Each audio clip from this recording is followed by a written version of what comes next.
Welcome back everyone. Maxima और minima पढ़ना start किया था हमने, जिसका बेसिक कंसेप्ट और ये कुछ पॉइंट्स थे जो हमने लास्ट वीडियो में पढ़े हुए हैं। इसके बाद से आज हम पढ़ना स्टार्ट करेंगे। तो बेसिक तो हम पढ़ ही चुके हैं, तो इसके बाद में हम क्वेश्चंस स्टार्ट करेंगे इसके कि मैक्सिमा और मिनिमा किसी भी फंक्शन के लिए हम किस तरह से फाइंड करते हैं। उससे पहले एक इम्पॉर्टेंट डेफिनेशन और है जिसको देख लेते हैं। वो डेफिनेशन है पॉइंट ऑफ इन्फ्लेक्शन या परिवर्तन बिंदु, या इसी को कहते हैं नति परिवर्तन बिंदु। तो ये एक डेफिनेशन है। उसके बाद हम इसके क्वेश्चन शुरू करेंगे कि यदि किसी बिंदु पर फलन का मान न उच्चिष्ट और न ही निम्निष्ट हो तो ऐसे बिंदु को परिवर्तन या नति परिवर्तन बिंदु कहते हैं। उच्चिष्ट और निम्निष्ट क्या होते हैं ये तो हम पिछली वीडियो में जान ही चुके हैं। तो अगर किसी ने वो वीडियो नहीं देखा है पिछला, तो उस वीडियो को ज़रूर देखें, क्योंकि बेसिक हम सारा वहाँ पे क्लियर कर चुके हैं। इसके बाद आज हम इसके क्वेश्चन से स्टार्ट करेंगे। तो फर्स्ट क्वेश्चन पहले तो इसको ले लेते हैं कि नति परिवर्तन बिंदु, कि अगर कोई पॉइंट ऐसा है जिस पे ना ही उच्चिष्ट बनता है और ना ही निम्निष्ट बनता है, तो उस बिंदु को कहते हैं पॉइंट ऑफ इन्फ्लेक्शन या फिर नति परिवर्तन बिंदु। अब इसके क्वेश्चंस, जैसे ये फर्स्ट क्वेश्चन है कि x बराबर 1 पर x की पावर 5 माइनस 5x की पावर 4 प्लस 5x की पावर 3 माइनस 10, ये एक फंक्शन है, इसका मान उच्चिष्ट है। ये हमको प्रूफ करना है कि x बराबर 1 पर इसका मान क्या है, उच्चिष्ट, तथा x बराबर 3 पर इसका मान निम्निष्ट यानी कि मिनिमा है, तथा x बराबर 0 पर ना उच्चिष्ट है ना निम्निष्ट है। तो तीनों कंसेप्ट मैक्सिमा और मिनिमा के जो भी तीन कंसेप्ट बनते हैं कि उच्चिष्ट किस तरह से मिलेगा, निम्निष्ट मान किस तरह से मिलेगा, और कि कोई बिंदु ऐसा भी है कि जिस पे ना उच्चिष्ट मिले और ना निम्निष्ट, तो वो तीनों ही चीज़ें इस क्वेश्चन में आपकी क्लियर हो जाएंगी। तो देखो स्टार्ट करते हैं इसको।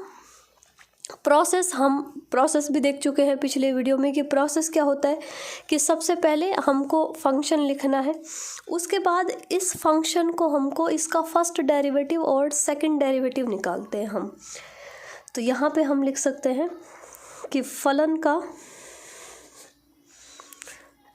x के सापेक्ष अवकलन करने पर,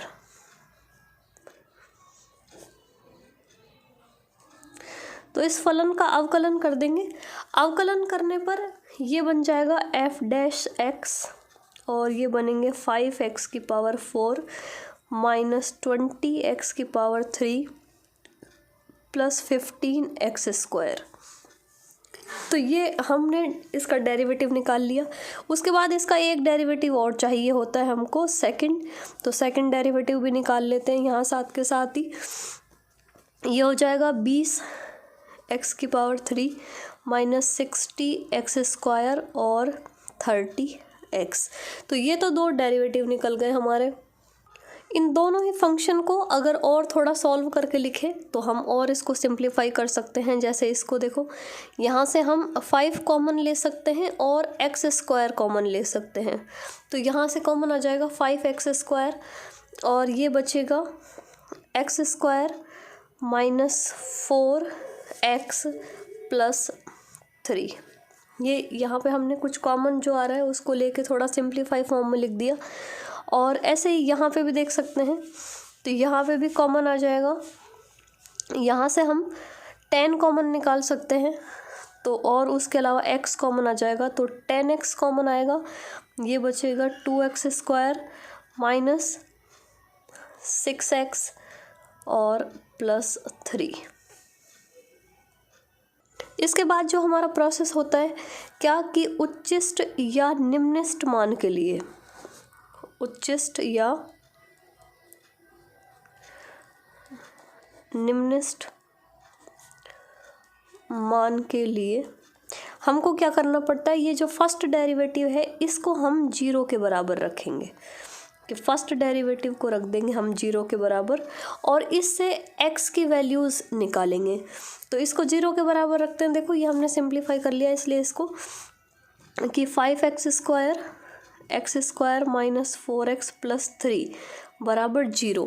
इसके फैक्टर कर सकते हैं, ये क्वाड्रेटिक इक्वेशन है, क्वाड्रेटिक इक्वेशन के इसके फैक्टर करेंगे देखो, तो इसके फैक्टर आ जाएंगे ये 5x² तो कॉमन ही रहेगा, और इसके फैक्टर बनेंगे x-1 और x-3, ये इसके फैक्टर बन जाएंगे और ये बराबर 0। यहाँ से x की वैल्यूज़ हम निकाल सकते हैं, तो x की वैल्यू आएंगी यहाँ से कि x बराबर 0, 1 और 3, 3 वैल्यू मिलेंगी। इसको 0 के बराबर रखेंगे तो x की वैल्यू 0, इसको 0 के बराबर रखेंगे तो वैल्यू आएगी 1, और इसको रखेंगे 0 के बराबर तो वैल्यू आएगी 3। तो ये x के 3 मान आ गए। अब इन 3 मान के संगत उच्चिष्ट मिलेगा या निम्निष्ट मिलेगा, ये हमको सेकंड डेरिवेटिव से डिसाइड होता है। तो इसके बाद क्या करते हैं, हम एक एक करके मान रखते हैं किसके अंदर, सेकंड डेरिवेटिव के अंदर। तो यहाँ पे हमको पहले से ही सिद्ध करने के लिए कहा हुआ है कि हमको x बराबर 1 पर उच्चिष्ट बताना है और 3 पर निम्निष्ट, और 0 पर कुछ नहीं मिलेगा, तो 0 को बाद में देखेंगे, पहले इनको देखते हैं। तो सेकंड डेरिवेटिव में मान रखते हैं हम पहले 1 का, तो 1 का मान रखेंगे, तो 1 रखेंगे x की जगह, तो यहाँ पर देखिए ये सेकंड डेरिवेटिव है ये, तो ये 10 x की जगह हो जाएगा 1, और ये 2 x की जगह 1 रख देंगे, -6 × 1 + 3, ये 1 का स्क्वायर, तो ये हो गया 10, 2 - 6 + 3, ये 5 - 1, ये आ गया -10। -10 इज़ लेस देन 0, और लेस देन 0 अगर f" या f का जो सेकंड डेरिवेटिव है अगर वो लेस देन 0 होता है तो उस बिंदु पर हमको उच्चिष्ट मिलता है। तो यहाँ पे हम लिख सकते हैं, अतः x बराबर 1 पर fx का मान उच्चिष्ट होगा, उच्चिष्ट या मैक्सिमा। और अब हम चेक करते हैं 3 पर, तो f" 3 बराबर, तो 3 रखेंगे देखो इसमें, तो ये 10 × 3 हो जाएगा, और ये ब्रैकेट के अंदर 2 × 3 का स्क्वायर होता है 9, -6 × 3 और +3। इसको हल करेंगे, और इसको हल करेंगे तो ये हो गए 30, ये हो गए 18 माइनस ये 6 18 और +3, तो ये कैंसिल हो जाएगा ये तो, और ये हो गए 90। 90 इज़ ग्रेटर देन 0, और जब भी सेकंड डेरिवेटिव की वैल्यू ग्रेटर देन 0 आती है तो हम कहेंगे कि x = 3 पर fx मिनिमा होगा या निम्निष्ट मान होगा,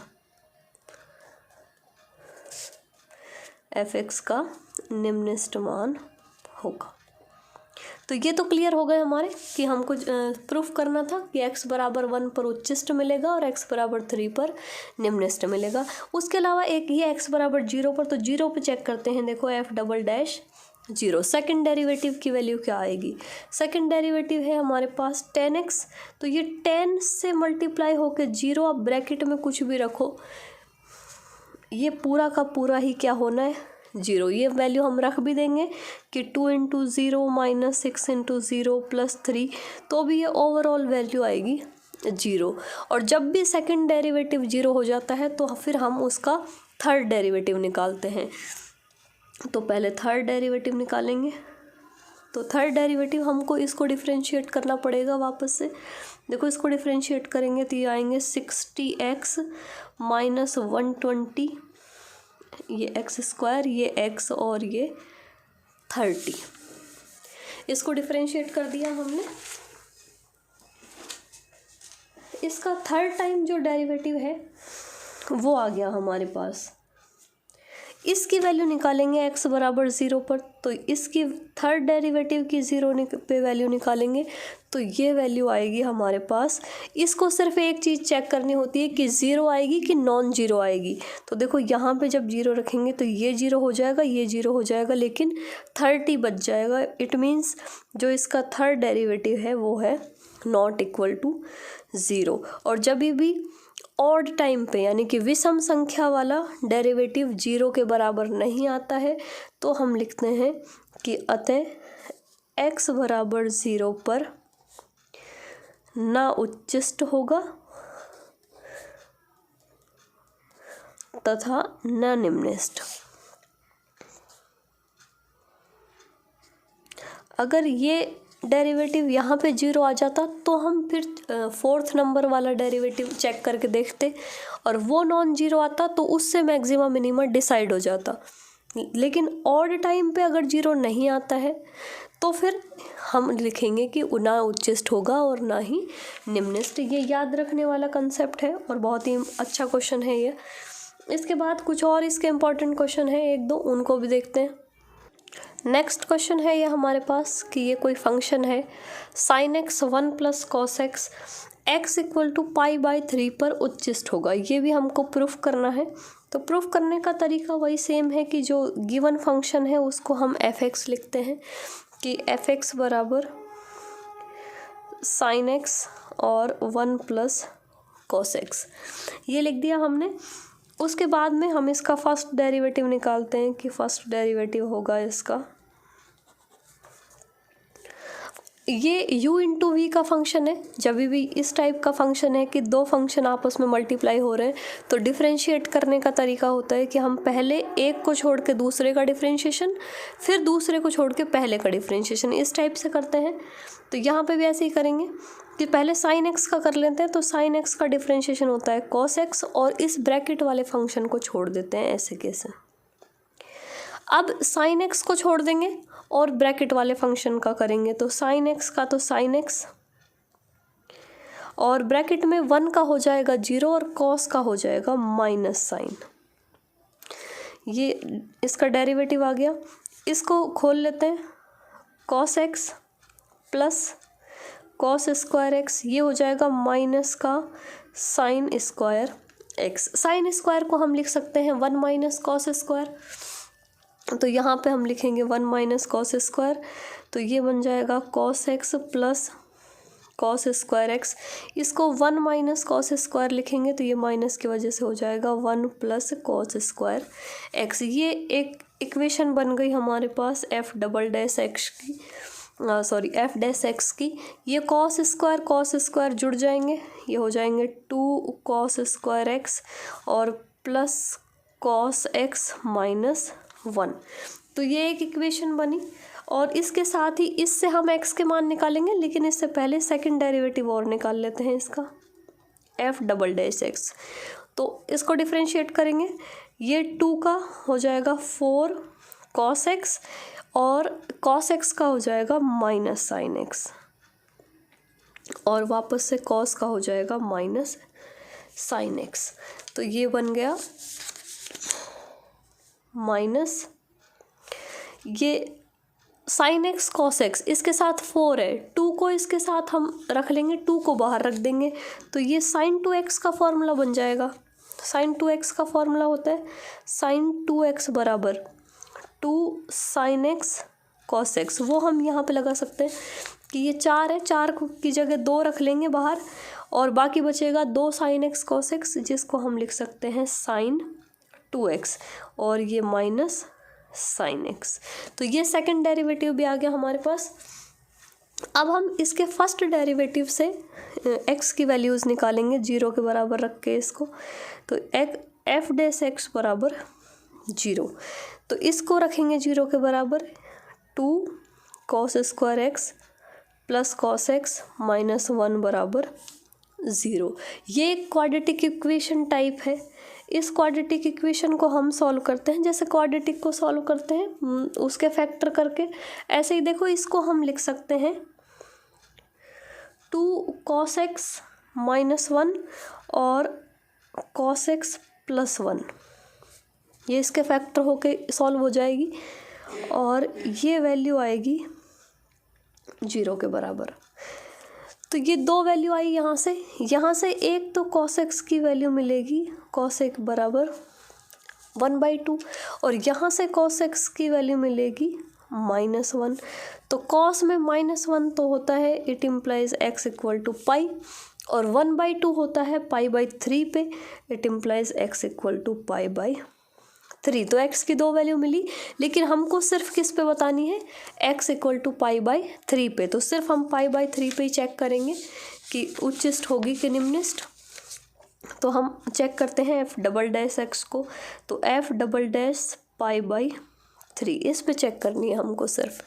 तो इस पे चेक करेंगे तो देखो यहाँ पे एफ डबल डैश एक्स की वैल्यू हमने यहाँ पे लिखी हुई है -2 sin 2x और माइनस साइन एक्स, तो -2 sin 2x, तो 2 इंटू एक्स की जगह हो जाएगा पाई बाई 3, और माइनस साइन एक्स है तो माइनस साइन एक्स की जगह ये हो जाएगा पाई बाई 3, ये 2 पाई बाई 3 हो गया।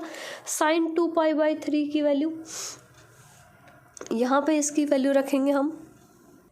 अब यहाँ पे दो मान निकालने हैं हमको, एक तो ये -2 साइन 2 पाई बाई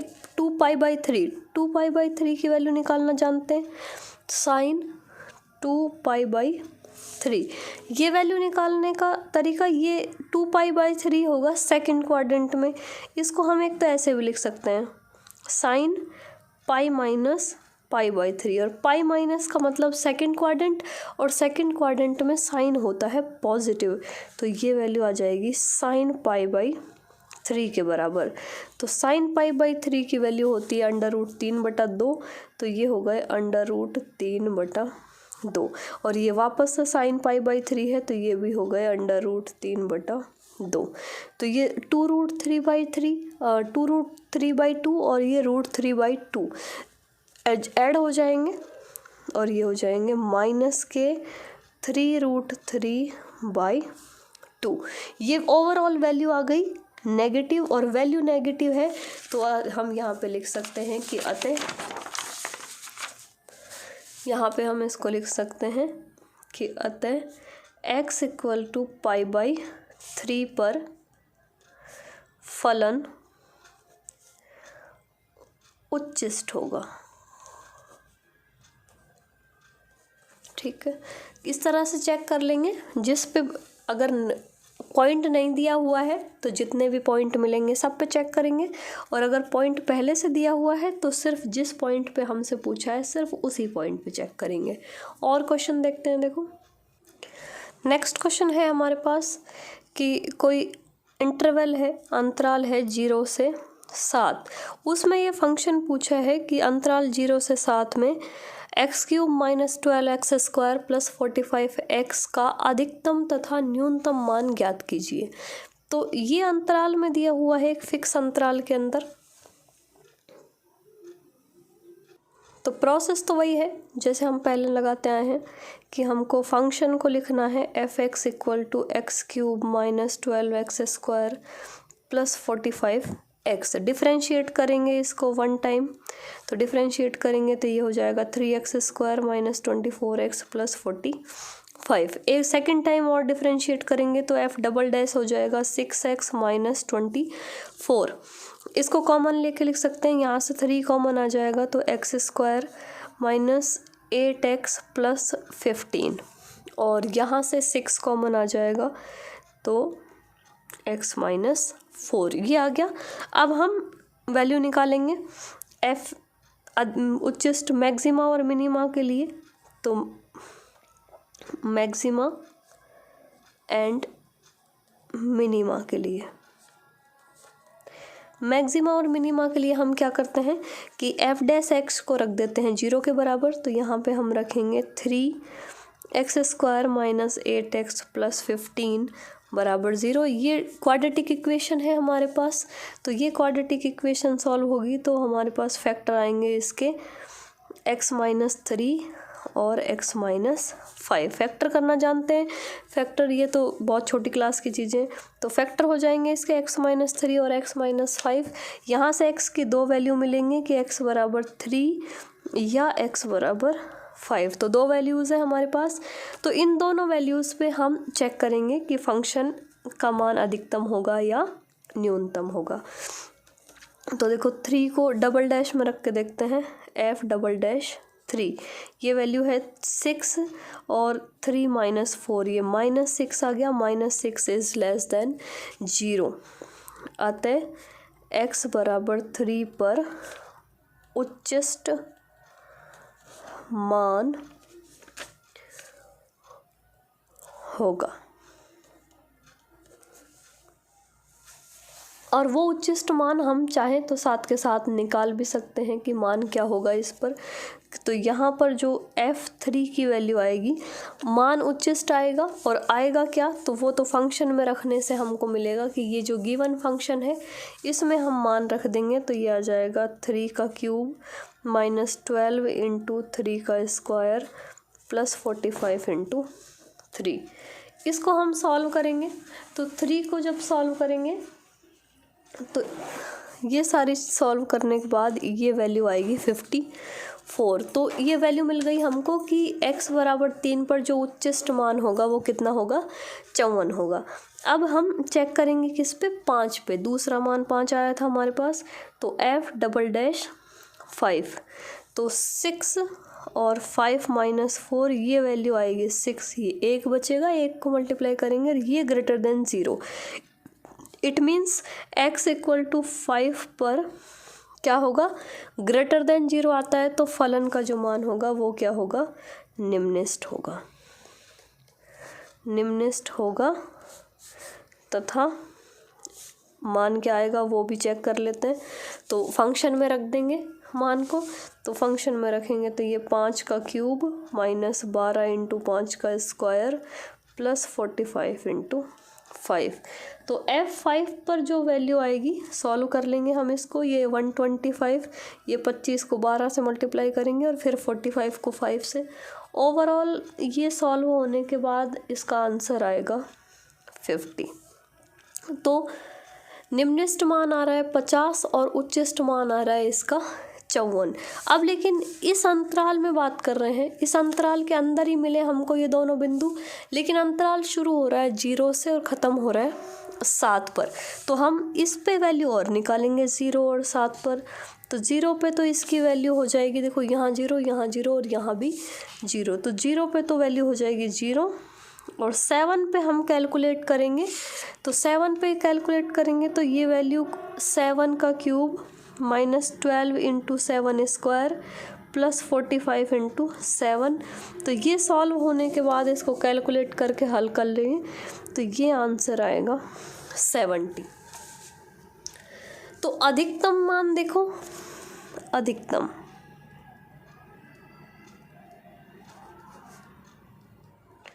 अधिकतम मान हमारे पास क्या क्या आए कि इस अंतराल में जो मान आए हमारे पास वो है 0, एक मान आया था हमारे पास 54, एक मान आया 50 और एक मान आया 70। तो इनमें से जो अधिकतम मान है वो है 70। ऐसे ही न्यूनतम भी देख लेंगे और ये मान आया किस पे, x बराबर 7 पर। और ऐसे ही हम इसका न्यूनतम मान, तो न्यूनतम मान कौन कौन से, इन्हीं चारों में से। तो न्यूनतम मान आएगा 0 और किस पर आया, ये x बराबर 0 पर। तो ज़रूरी नहीं है कि जो हमको अंदर इसके फैक्टर मिलेंगे उनसे जो मान आएगा उसी पे उच्चिष्ट या निम्नलिखित होगा। वो हमने कल भी पढ़ा था कि एक ही फंक्शन में एक से अधिक उच्चिष्ट और एक से अधिक निम्नलिखित हो सकते हैं। तो कौन से पॉइंट पे पूरे फंक्शन का ओवरऑल उच्चिष्ट या निम्नलिखित क्या होगा, वो सारे उच्चिष्ट और सारे निम्नलिखित से पता चलेगा। तो इस तरह से हम इस टाइप के जो और क्वेश्चन हैं उनको भी चेक कर सकते हैं। प्रोसेस यही रहेगा। और क्वेश्चन सॉल्व करेंगे इसके, और इम्पॉर्टेंट जो क्वेश्चन हैं कुछ और, उसके लिए लेकिन मिलते हैं नेक्स्ट वीडियो में।